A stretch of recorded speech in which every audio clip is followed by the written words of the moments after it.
गोविंद जी, सबसे पहले मैं आपसे उन्हीं दिनों के बारे में जानना चाहूँगी जब आपने अपने करियर की शुरुआत की या फिर कह सकते हैं कि जब आपने नेशनल स्कूल ऑफ ड्रामा में एडमिशन लिया, तो उस समय का दौर कैसा था? कुछ उस समय की बातें, कुछ मेमोरीज़ आप हमारे साथ शेयर करना चाहें तो? बहुत लंबा सफ़र रहा है नेशनल स्कूल ऑफ ड्रामा से यहाँ आज तक का। एनएसडी मैंने ज्वाइन किया 75 में। 75 से 89 तक मैं एनएसडी के साथ जुड़ा रहा और 90 से अभी 19 तक मैं यहाँ मुंबई में फिल्मों में काम करता रहा। सो एक लंबा सफ़र है। तो जब कोई प्ले करते थे, प्ले जब ख़त्म होता था तो हम बिल्कुल चमत्कृत हो जाते थे। ऐसा लगता था कि हमने क्या देख लिया, क्या परफॉर्मेंस लेवल देखा, मैंने परफॉर्मेंस का क्या लेवल देखा। और हम लोग बहुत ही ज़्यादा उनसे इम्प्रेस थे। तो मुझे लगा कि अगर मुझे एक्टिंग करनी है तो मुझे इस लेवल की एक्टिंग करनी है। अगर ये लेवल नहीं आ पाता है, ये मैच्योरिटी लेवल नहीं आ पाता है मेरे काम में, तो मुझे एक्टिंग करनी भी नहीं चाहिए। सो मैंने उनके बारे में पता किया।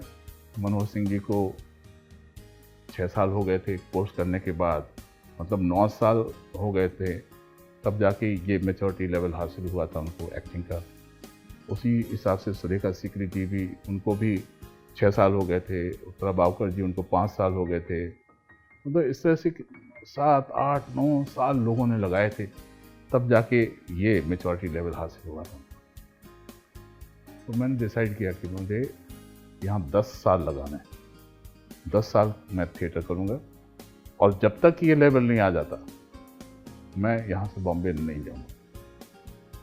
सो उस ग्रुप में रहते हुए जो मेरा मकसद था अपने आप को मैच्योर करने का, उसके वो मेरे फोरफ्रंट में रहा, मेरा ऑब्जेक्ट रहा, मेरा लक्ष्य रहा। दिल्ली में ही ये फिल्म की कास्टिंग हुई। शेखर कपूर साहब दिल्ली पहुँचे, वहाँ के उनका इरादा था कि सब थिएटर के लोगों के साथ मिल के वो फूलन देवी के ऊपर ये फिल्म बनाऊँ। तो मुझे दिल्ली से ही कॉल आया था। हिमांशु धूलिया जो आजकल अच्छा काम कर रहे हैं, डायरेक्टर हैं, वो उनके असिस्टेंट थे उस। तो उनका कॉल आया कि इस तरह से एक फिल्म प्लान हो रही है और आपका नाम लिया जा रहा है, शेखर कपूर साहब आपसे मिलना चाहते हैं। तो मैंने कहा कि तो मैं बहुत खुश हो गया। मैं उनसे पूछा कि मैं अभी बॉम्बे में हूँ, उनसे अगर पूछने कि अगर 1-2 दिन में वो बॉम्बे वापस आने वाले हैं तो मैं यहीं मिल लेता हूँ, और अगर अर्जेंट है तो मैं इमीडिएटली आ जाता हूँ।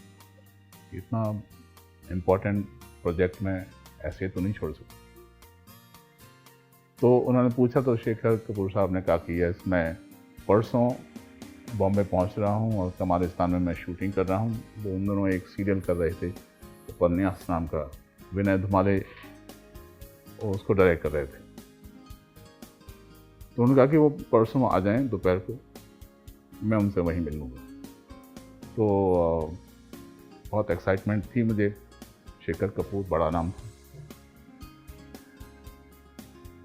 तो 2 दिन के बाद मैं कमालिस्तान पहुंचा और वो वहाँ पर शूटिंग कर रहे थे। जब मैं दिल्ली से चला था तो मैं यहाँ बॉम्बे के लोग तो मुझे जानते नहीं थे, तो उनको क्या मैं कहूँगा, क्या मैं दिखाऊँगा, मैं कैसे कन्विंस करूँगा कि मैं अच्छा काम कर लेता हूँ। तो इसके लिए मैंने एक पिक्टोरियल रिकॉर्ड रखा हुआ था, जो थिएटर के काम मैंने किए थे, जो कैरेक्टर्स मैंने किए थे, इम्पोर्टेंट कैरेक्टर्स। तो उसका पूरा अच्छा हैवी एल्बम था। तो जब मैं मिला शेखर कपूर साहब को, तो वो लेके गया। मैं हर जगह जिससे भी मीटिंग होती थी, जब मिलने जाता था किसी डायरेक्टर प्रोड्यूसर से, तो वो लेके जाता था। सो मैं मिला उनसे, थोड़ी सी बातें हुई, फिर मैंने उनको वो एल्बम दिखाया and he was quite impressed. पूरा एल्बम देख के, पहले हम एल्बम देखते थे, फिर सब मुझे देखते थे, फिर तो ये काम किया आपने? मैं कहा यस। ओके, सो आप हमारी फिल्म के विलन हैं। उन्हें ऐसे फेंक दिया। फूलन देवी नाम की हम फिल्म कर रहे हैं, थोड़ा बहुत नरेट किया, उसमें आप खलनायक हैं। तो एकदम शॉक हो गया, बड़ा थैंक्स बोला। और बैंडेड क्वीन की वजह से उन दोनों आके बैनर में एक फिल्म चल रही थी, शूटिंग चल रही थी, प्रेम ग्रंथ। तकरीबन 1 साल हो गया था, आराम आराम से शूटिंग करते हैं, उनका स्टाइल है आर के बैनर। तो 1 साल हो गया था शूटिंग करते हुए, लेकिन उन्होंने विलन कास्ट नहीं किया। उनका इरादा था कि कोई अच्छा नया एक्टर मिले, नया फेस मिले, तो फिल्म को भी फ्रेशनेस मिलेगी। तो उनकी तलाश जा रही थी, वो अपनी शूटिंग किए जा रहे थे। उनको जब मालूम पड़ा कि इस तरह से एक बैंडेड क्वीन नाम की फिल्म बन रही है, शेखर कपूर कर रहे हैं, और उसमें किसी एक्टर ने बड़ा अच्छा काम किया है, विलन है वो, तो उन्होंने पता किया, बात की शेखर कपूर साहब से। तो शेखर कपूर ने बहुत अच्छा बोला मेरे बारे में, काम बहुत अच्छा हो रहा था। फिर उन्होंने कुछ फ़ोटोज़ वगैरह मंगाए, कुछ क्लिपिंग्स वगैरह देखी, और मुझे कॉल किया, थोड़ी सी बात की, और उन्होंने भी मुझे उसमें विलन का कैरेक्टर दिया।